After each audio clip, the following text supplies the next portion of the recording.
So the Python Mark I, one of the most iconic and capable ships in Elite Dangerous. This is a true heavyweight in the multi-role category, manufactured by Faulcon DeLacy. Originally introduced way back in the year 2700, the Python helped define modular ship design and made independent space travel a reality, and even today, it's still one of the most popular and versatile ships you can fly.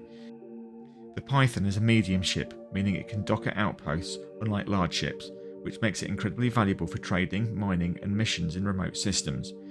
It's tough, flexible, and very well armed, with 5 hardpoints in total, including 3 large ones. Whether you're bounty hunting, hauling cargo, or defending yourself in deep space, this ship can handle it. It's not the fastest or the most nimble ship out there, but it's agile enough to get the job done, especially with a bit of engineering.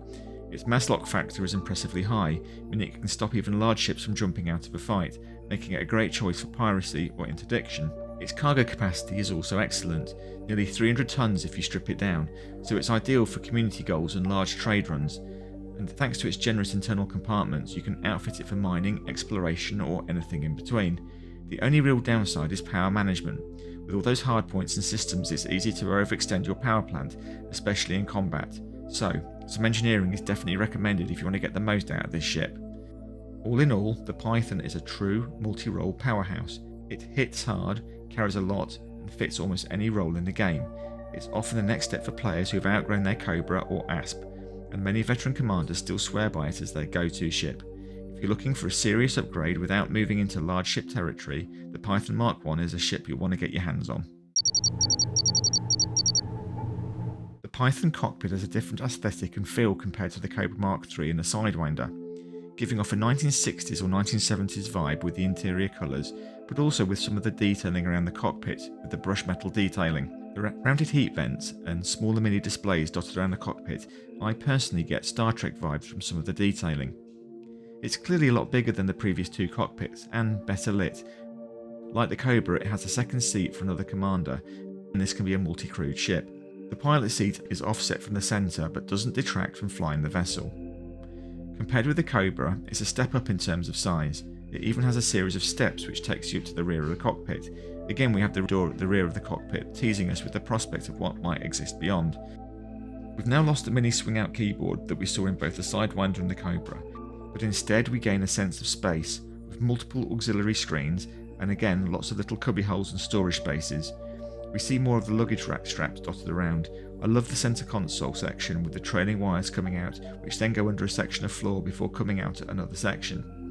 Again, the Faulcon DeLacy utilitarian aesthetic shines through here. This is a functional working ship with very little in terms of creature comforts.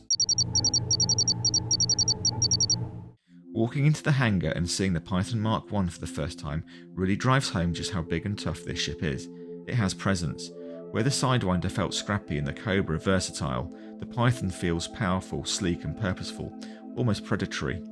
Unlike the smaller ships which are broader than they are long, the Python stretches out in front of you, giving it a fierce, elongated profile.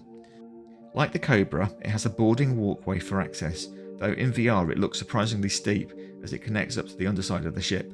The vessel sits firmly on 3 thick, reinforced landing struts, and as you walk from the nose toward the rear, you start to notice just how much exterior detailing has been built into the model. Panel seams, bolts, and structural lines that make it feel engineered and solid. Looking up through the cockpit canopy, you really get a sense of scale when you compare the tiny silhouette of your commander against the vast ship around you, and then again against the towering hangar space itself. It's a reminder of just how much of a step up this vessel is from the smaller ships.